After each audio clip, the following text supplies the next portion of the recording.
Hey Dragonlings, welcome back to my channel. If you're new here, my name is Sky. I'm a fantasy author who typically writes paranormal romance under the name SD Haggis, and today we're going to talk about two different things. First, we're going to talk about Camp NaNoWriMo, and second, we're going to talk about the 7-day book challenge. I will try to remember to put timestamps, but if you don't see them, I apologize in advance, but that way you can skip ahead to what you want to actually listen to versus what you want to skip. But first, we're going to talk about the 7-day book challenge. If you don't know what it is, I will leave a full-length video in the comments, the description area. But basically, the idea is to write a book, whether that's a short story, novella, novel, whatever you want, in 7 days. And I'm trying to do this 3 times this year in the 3rd week of the 3rd month of each of the first 3 quarters. So the first one was in March, the second one will be in June, and then the 3rd one will be in September. And the idea, as I said, is to write a book in a week. And what your word count aim is up to you. For me, I had my YouTube subscribers, social media followers, and newsletter subscribers choose what project I was going to work on. I had a poll that they could go in and vote. It told the description of the 3 projects I was thinking about working on, and they could choose one of those 3.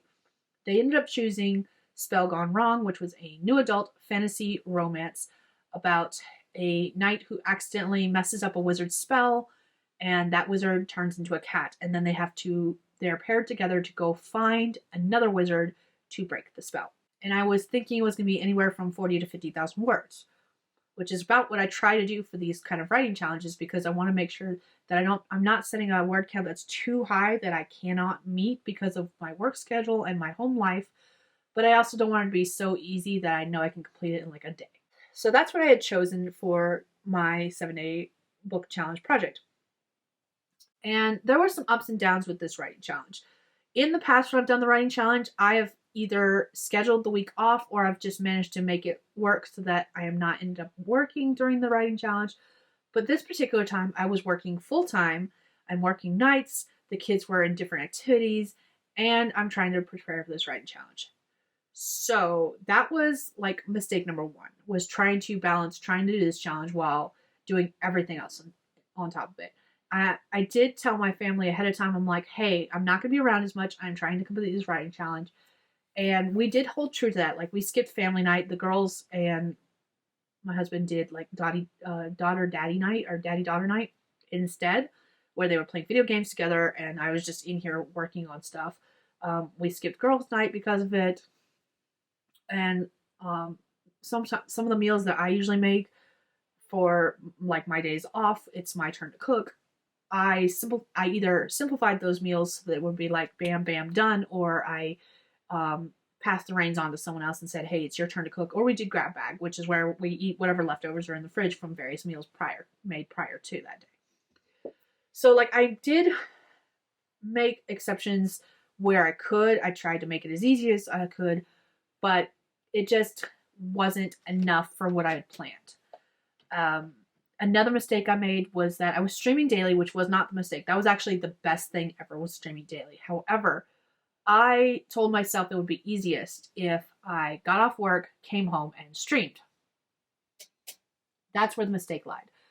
I actually, right before filming this video, I just got home and I'm wide awake, which is different than trying to live stream. Recording a video is much different than trying to live stream. When you are live streaming, you are trying to keep track of comments. You're trying to keep track of timers. You're trying to keep track of the conversations that are going on. Like in my case, I put writing prompts on the screen, so I have to switch all those around. I have to, in the past when I've done writing sprints, before I started using the Pomodoro Kitty timer, which is what I use on my sprints, I had to reset the timers. So like, there is a lot that goes into a live stream, whereas with this right now, I can just turn on the camera and film and hope everything works out right and edit it out if it's not. And I'm using my phone to film. So that was mistake number 1, was coming home and straight off of work. Like, there was a couple of days in a row where I was literally walking in the door, setting up my computer, because I take my computer with me to work, and starting the stream. Like, I didn't have time to do anything else in between, and I used like the first sprint to run to the bathroom because I just got home from work and I need to, take care of things. So that was mistake number one, was just not the fact that I was streaming daily, but streaming daily like right after work. I think in the future when I do this, I will set it up for a later time, give myself either a couple hours to sleep, because I am one of those people that as long as I get a total of anywhere from 5 to 8 hours of sleep, it doesn't matter how broken those hours are. So like I can sleep a couple hours here, a few hours here. I tend not to do really well with like an hour. It has to be like of chunks of 2 to 5. So like I could get off work, go straight to bed when I get home, sleep a couple hours, get up, live stream, and then go back to bed and sleep before I have to get up for my day, basically. And actually, in the future, I think that would be the best thing for me. That would split my hours up. 2 and 4 equals 6 hours of sleep. Plenty of sleep for me.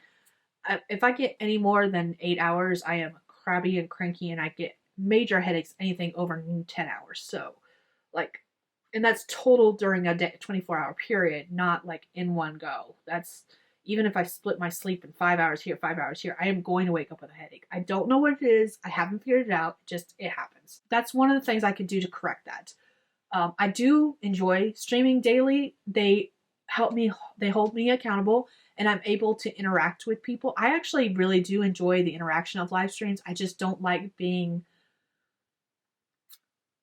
in charge of everything that goes on with live streams, if that makes sense. Like the timers and the prompts and stuff like that. Like sometimes I hate that I'm not just one of those people that streams and all I have to worry about is a timer. And with the Pomodoro Kitty timer that I use, all I would have to do is set it and leave it alone. I kind of hate that I'm not one of those people, that I do try to put some like interaction into it with the prompts and stuff, because it would be a lot simpler if I didn't.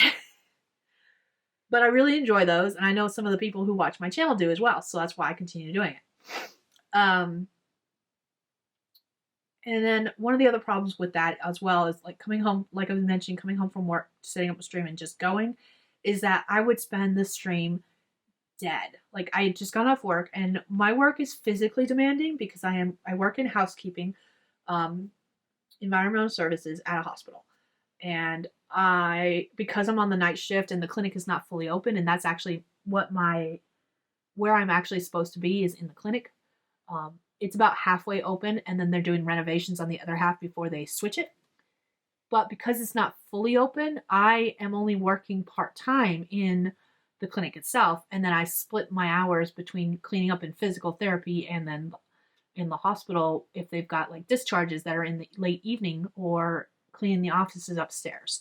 So that's how I kind of make up my hours, and what I do each day kind of varies depending on what's available. Right now I'm kind of in the pattern where what I do exactly is the clinic, the PT, and the business offices, and then I do some laundry. But like if there's any discharges, I do those. And like there's times when they call me and be like, hey, surgery got out late, we need you to clean surgery. And in which case I'll do that as well. So like there are some things that differ from my job, but it's not mentally draining, it's physically draining. Still, that being said, when I get home sometimes I'm like, I don't feel like doing anything, especially on nights where I've been cleaning surgery, because surgery just takes so fucking long to clean. It's not that it's hard. I mean, it can be, I guess, but it's just demanding physically. And so there's times when I would get home and I'd be like, I don't feel like doing shit. And I'm like, crap, I got a live stream. Dang it. So there were the last 2 days especially, like not the last 2 work days especially. I don't work Saturdays and Sundays, so those days didn't bother me. But like, I got home on, it was either Thursday or Friday, and I put the stream on, and I was like, I was already stuck in the writing process, and I was like, I turned my camera off, and I closed my eyes just for a second, and was like, ugh. And then the next thing I knew, the kitty cat timer was meowing at me, telling me it was done. I was like, oh shit, I slept. But, yeah, so I think in the future, definitely going to be changing the time up when I do the streams. I'm actually going to be testing this in April, and I'll get more into this later, but I'm going to be streaming at 8 o'clock my time. I think it's 8 o'clock? 9 o'clock? 8 o'clock, yes, because it's 10 o'clock Eastern. 8 o'clock my time on Mondays, just to see how that time works instead, so that I have a little bit of time to sleep after I get home, and then right after my stream is over, I can go back to sleep to get more sleep. Yeah, and I think that will definitely help. One of the other things about streaming early in the morning too is that it was too early for some people, like Eastern people. 5 o'clock is 7 o'clock for them, and some of them are just waking up and they're getting their coffee, they're trying to do chores and others, whatever morning routines they have before they actually get to work. That's where I caught them basically. And obviously it was 5 o'clock mountain time for me, so I'm like, I was just getting home, but there's other people who like are just waking up and again going like, ugh, coffee. And on the other hand, that is also the time that for those on the opposite side of the world as us, they're just going to bed and they're like, why are you streaming so late? I'm getting ready for bed. I'm going to bed. I'm not writing anymore. So I think offsetting that time will help with that as well. As far as my project goes, as I said, I was working on Spell Gone Wrong, which was the project that my newsletter subscribers, YouTube subscribers, and social media followers chose, which I love the idea. I've been sitting on this idea for a while. I have a cover for it. It's not finalized because it was a pre-made cover, so it still has like the cover designer's name on it and the pre-made title that they put on it.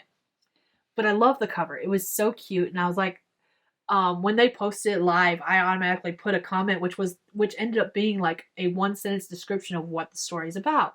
The fact that a wizard accidentally screws up a knight accidentally screws up a wizard's spell, and the wizard gets turned into a cat, and then the two have to pair up to go find another wizard in order to break the spell. And I wrote that in their comments, and they were like, so you're gonna write this story, right? And I was like, yes, just sell me the cover, give it to me. So, but I've been sitting on this cover ever since then. That was in 2017, because I went mad crazy buying a whole bunch of pre-made covers between 2016 and 2017 that I still have in my files. Like, I still plan on writing stories for them, but they're just sitting there. So I am excited to write this story. I've always had the basic premise of the story in my head, but I never had like a full outline for this story, and that was a mistake. And I meant to do it the Sunday before the challenge started, and it didn't end up happening. I just had so many other things going on that I never got around to it. And so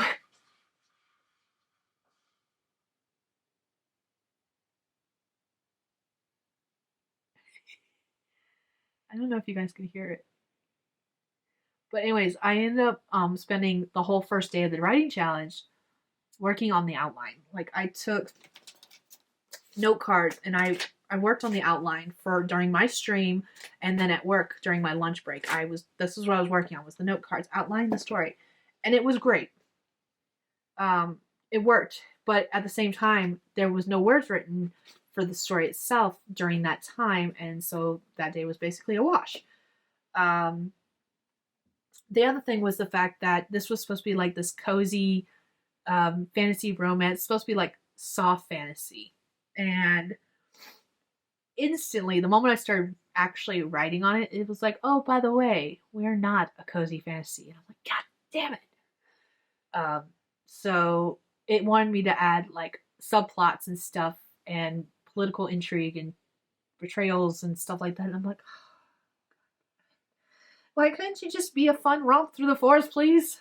Like, that's what you were supposed to be, a fun romp through the kingdom trying to find this other wizard. And now you're talking about, like, the wizard is, the knight has taken her brother's place. Like, she's actually a girl.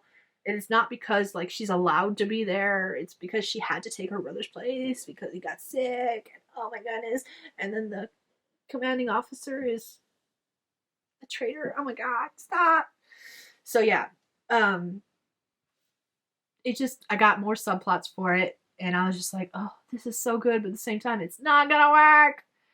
So the novella quickly became a novel, which happens to me all the time. I don't know why I even bother anymore, because, like, that's what happens.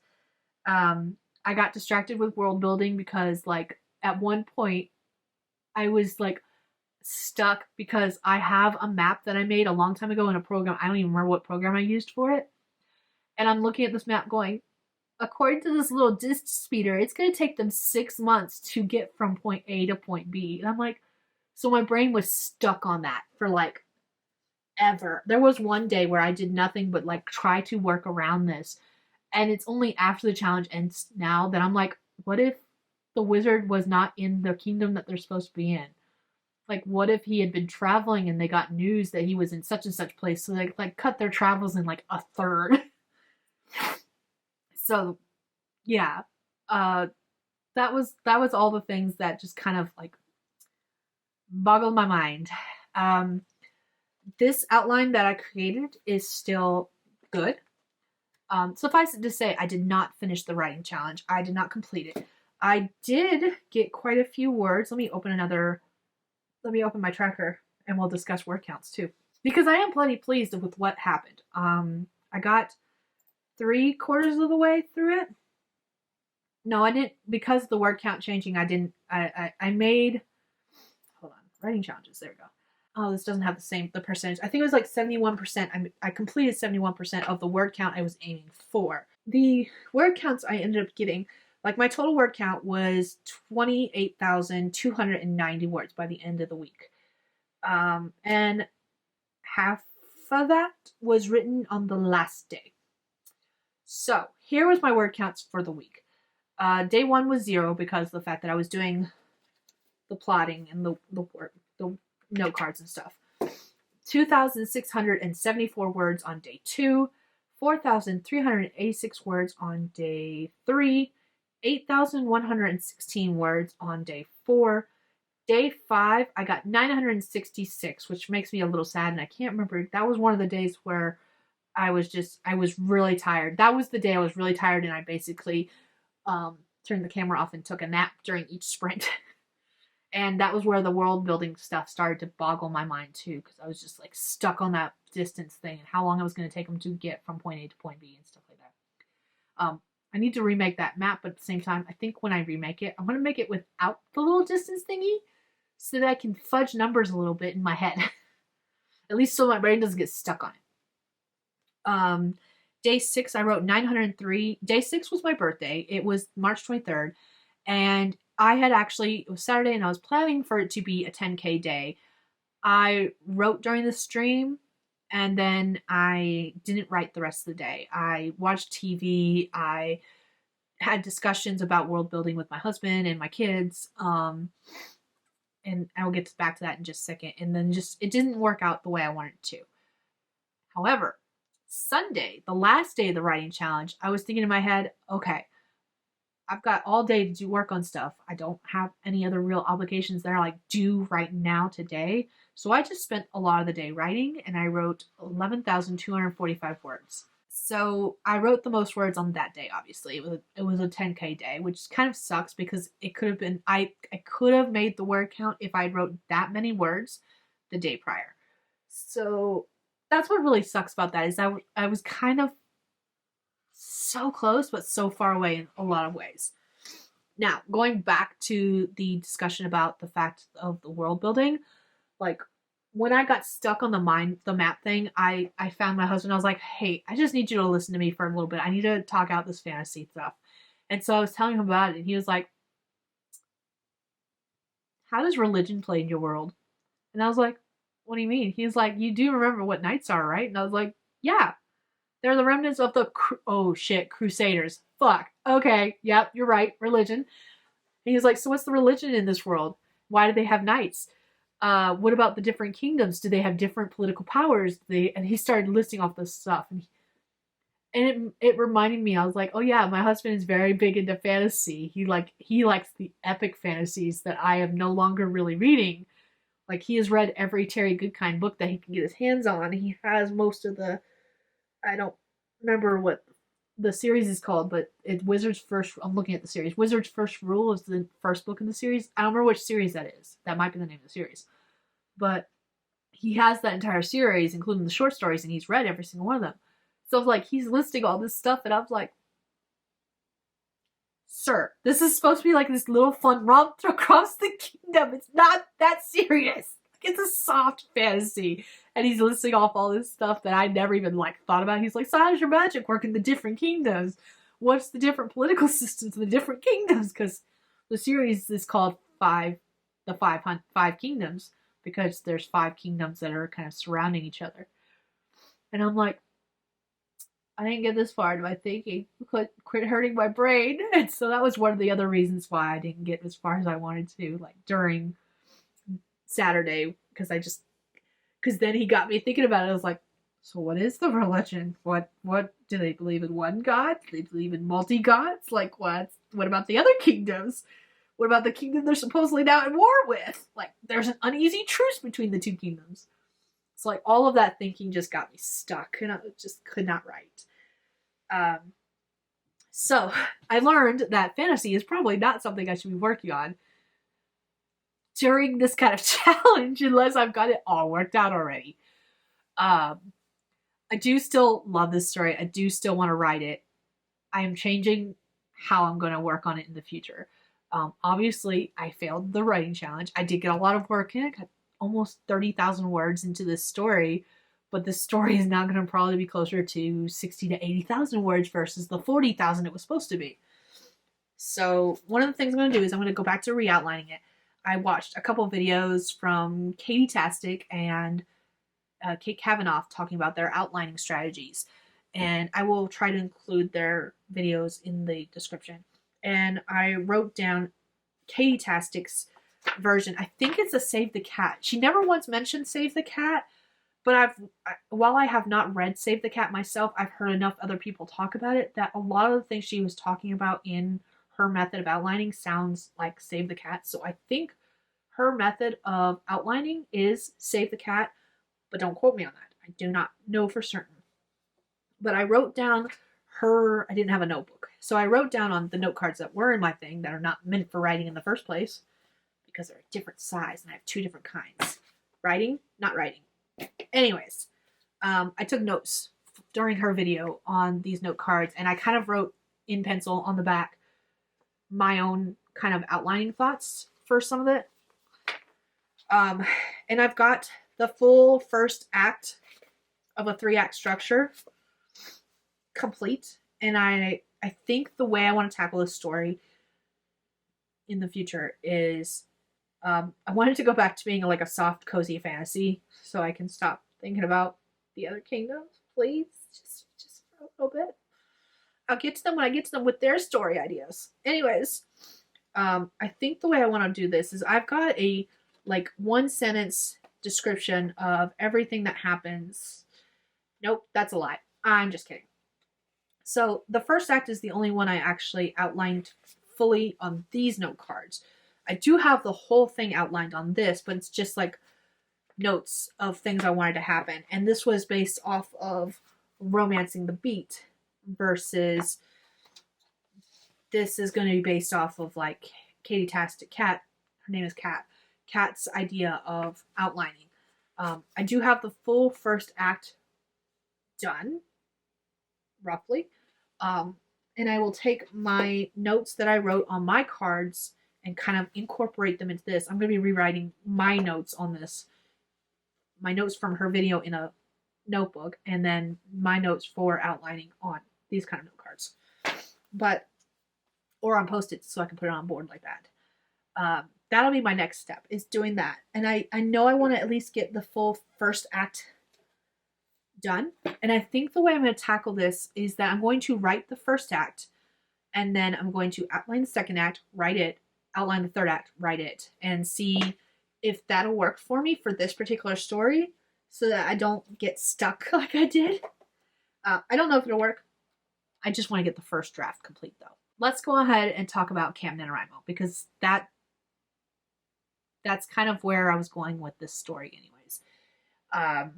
If you don't know, Camp Nano is a subset of NaNoWriMo, which stands for National Novel Writing Month, which takes place in November. It's a writing challenge, international writing challenge at this point. It started in 1999, and the goal was to write a 50,000 word novel in November. That was the original goal. It was just supposed to be like this fun thing between friends, and then it just blew up and grew. camp were supposed to be like a subset of it. There was been other programs and other challenges that have kind of subset from the original idea.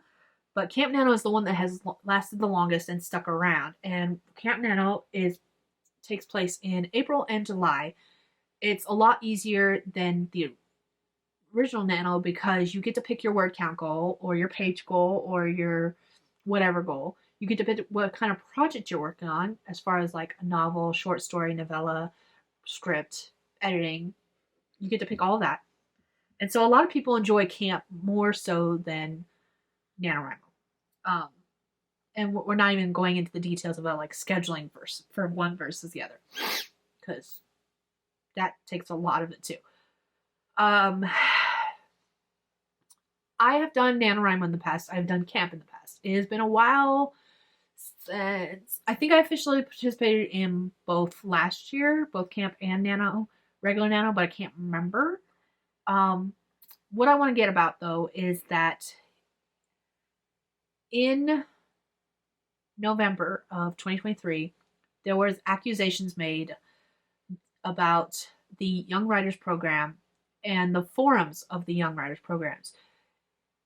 There was allegations made that one of the municipal liaisons, MLs, I'm probably butchering that word, but one of the MLs was posting to the Young Writer Program forums adult content and links to like kink sites. That's the kind of adult content I'm talking about.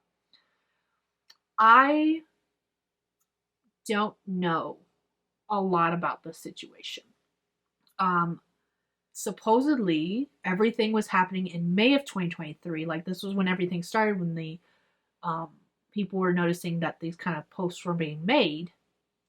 However, supposedly nothing was being done about it until November of 2023, when someone took it to Twitter and basically blew up and asked why nothing was being done about it. I don't know what was being done about it between May, when it supposedly started, and November, when it blew up. And the reason I don't is because I haven't been able to find any receipts talking about that portion. Supposedly, people noted it and told other MLs, mods, admins, and it went higher up to the board. However, I don't know if that's true.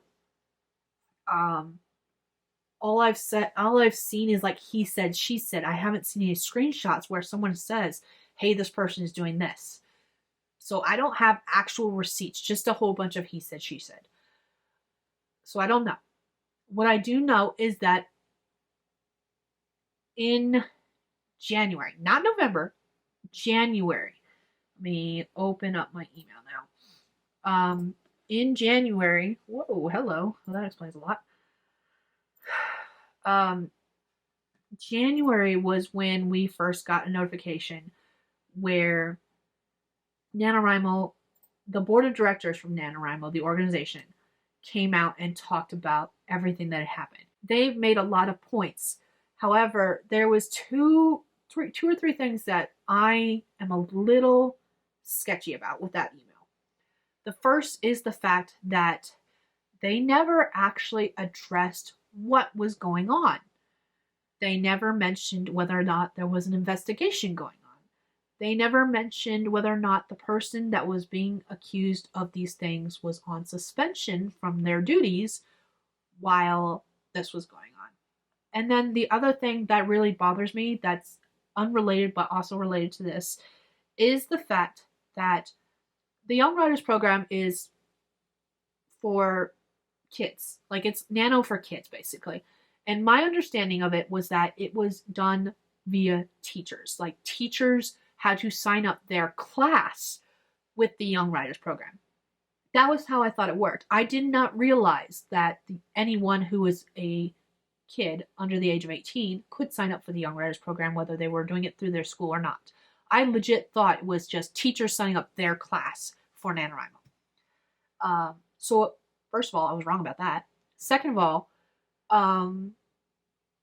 there was no system in place to make sure that the adults on the Young Writers Program forums were educators. And I thought that was the whole point, again, because it goes back to I thought it was teachers signing up their class.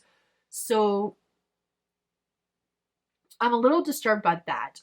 I won't go as far as to say that adults do not belong in kid spaces, because I think there needs to be someone there to like monitor stuff, to make sure there's no bullying going on, cyberbullying going on, to kind of keep conversations in check when they get like too heated about various debates and stuff like that. So I won't go as far as to say that the adults do not belong in kid spaces.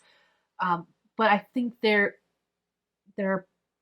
portions should be limited in this kind of case. Because the Young Writers Program was for kids, I feel like adults shouldn't be there except to like monitor. And maybe like do they like the icebreaker conversations where they say, hey, what are you guys doing with your characters? Let's have a discussion kind of thing. Like that's, in my opinion, that's all they should have been on the forums for. And I didn't realize that's not what it was. That's probably on me, but again, I wasn't doing the Young Writers Program because I'm not a teacher. And that was the other thing that disturbs me, that someone like me who is not a teacher could just go on to the Young Writers program and sign up as a mod or admin, and like there's no reason for me to be there, because again, I thought it was educators only. So that kind of put a sour taste in my mouth with NaNoWriMo, is the fact that they didn't address any of that. And I don't have any of the emails saved from November, but I'm pretty certain I don't remember any emails talking about it back then. I think January's email was the first one that talked about it publicly. Because the only emails I remember getting in November were like the pep talk emails kind of thing. So I could be wrong. Feel free to correct me if I am wrong about that. That they addressed it in November, but I don't remember seeing anything in November with them addressing the accusations and the investigation. And then after that, the next email we got was March 1st, actually, which I think was really because of the fact that Camp NaNo was going on, and they were like, hey, we're still doing this kind of thing. But basically, they were changing the way they do things. Now, NaNoWriMo has been around since 1999. It's been around for 25 years. You would think, I realize that it's like a volunteer basis program, and that those who work for NaNoWriMo are there on like a voluntary basis for the most part. I imagine the board of directors are not, but again, it's a not-for-profit kind of thing, if I remember right. Again, could be wrong, don't quote me. But it disturbs me that in the 25 years, they basically came out and said in this email, it feels like they came out and said that we've never changed our ways.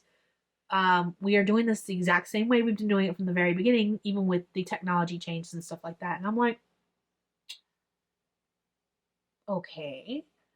Because the way the email is worded is that they're putting all this stuff in place. And I'm like, this is all stuff that should have been in place already. Like, why wasn't it? Like, what is your excuse for not doing stuff like this prior to now? Why did you wait until there was a problem to do this kind of stuff? Because this is just, some of it is common sense stuff.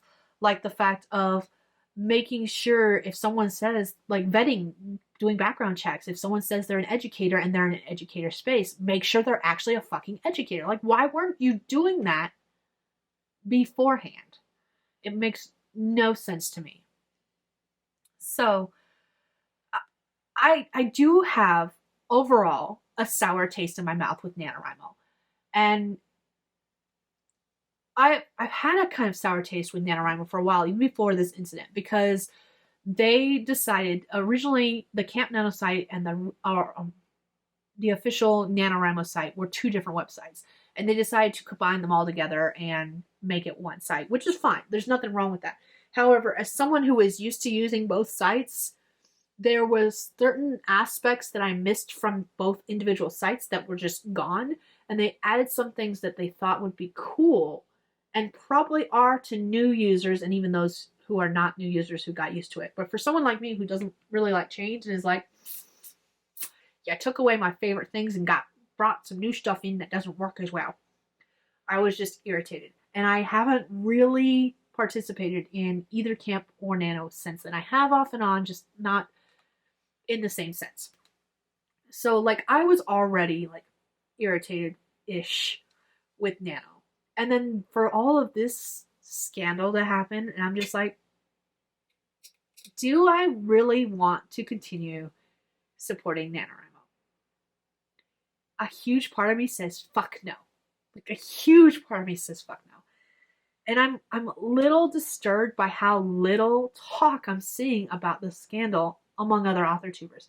It might be happening during live streams. I don't catch a lot of live streams, and I don't watch a lot of replays of live streams. I apologize if that upsets you.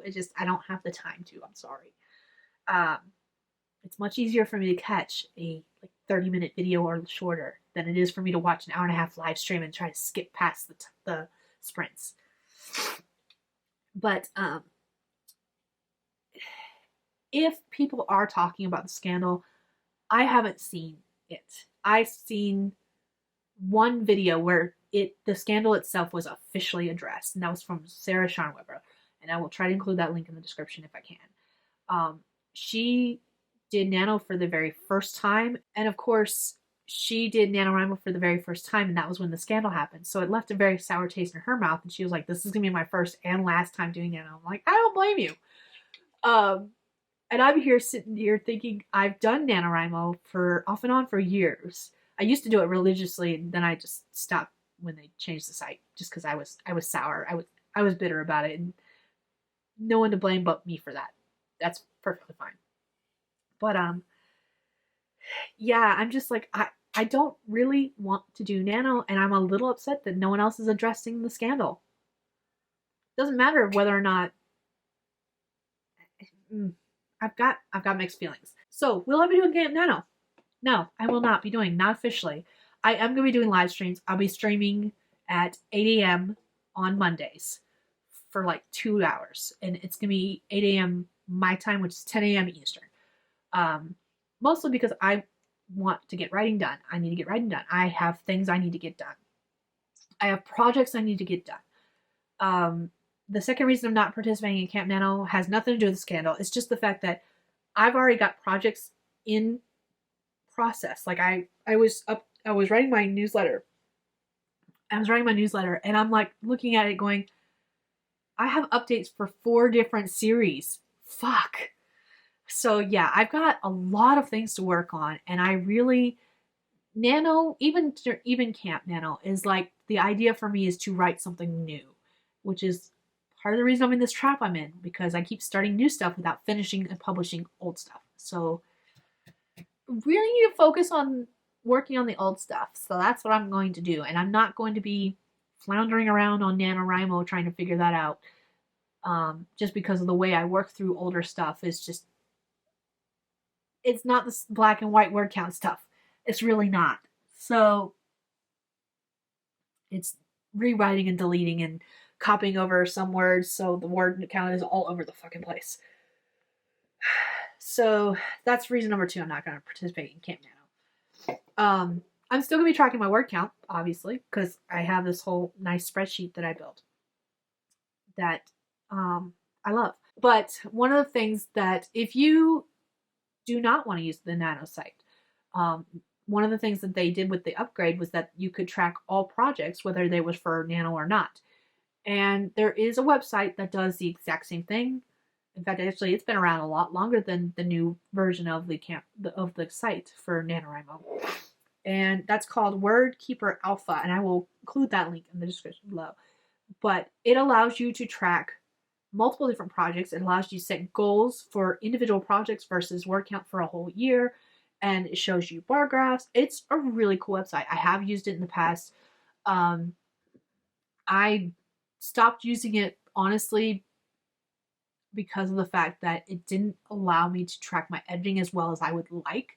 However, I do know that since I stopped using it, they have added a lot of upgrades. So for all I know, it does do that now. I'm not positive.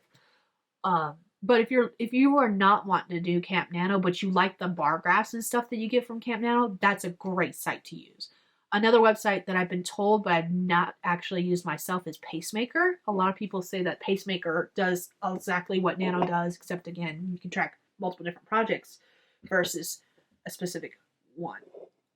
So those are ideas for you if you are kind of like me and leaning away from their site and being like, I don't want much to do with them. So WordKeeper Alpha and Pacemaker are the two websites that I will suggest if you are wanting to go that route. As far as like what I'm going to be writing, I'm going to try to finish the first draft of this. So I'm going to be working on Spell Gone Wrong, but I'm also going to be kind of delving back into Hunter's Betrayal as well, because I want those books out. Whether they're going to get out this year or early next year, I want them out. Puck's Choice is coming out this year regardless. I don't give a shit if it turns out to be book 2 instead of book 1. It's coming out on its anniversary. It's ready to go. I have to finish Hunter's Betrayal, and I'm pretty certain Hunter's Betrayal is going to be book 3 at this point, which is fine. I don't have a problem with that. That's actually great. But I need to work on it and get it done. Because, again, this is a series that's 10 plus years in the making. There's no reason for it to be still sitting on my computer collecting dust. So it's time for it to find its way off my computer and into the world. So that is what I'll be working on for camp. And I say camp loosely. I'll be working on that in April. What I'm going to be doing in April as far as like writing challenges go is, instead of doing camp, I'm going to go back and do the GBB challenge again, which was a challenge that I did in February. It's the Good, Better, Best challenge, and it goes by daily word count versus trying to do a weekly, monthly kind of word count. And I'll have a video for that in the description for you to check out, where I talk about it in more detail. But yeah, I'll be using that method in order to make sure I'm hitting my word counts daily and make sure I'm getting the words in that I want to get in. On top of the fact that I'm doing my daily live stream, not daily, my weekly live streams on Mondays. And Monday just worked out easier for me because of the fact that I've slept a whole weekend and I'm usually awake all day on Monday except for like a short nap. So let's go. Let's do Monday. And then there's no one in the house because Justin has work and the girls have school. So that's what I've decided to do, is Mondays, 8 a.m. my time, which is 10 a.m. Eastern. I'm going to knock out my words for the day. It's a great start to the week, getting out the words ahead of time, and it hopefully will hold me accountable so I continue doing that during the week. So that is all I have for you guys today. If you like this video, go ahead and hit that like button. Subscribe to my channel if you want to see more videos like this, because I'm going to be doing more chatty videos like this in the future.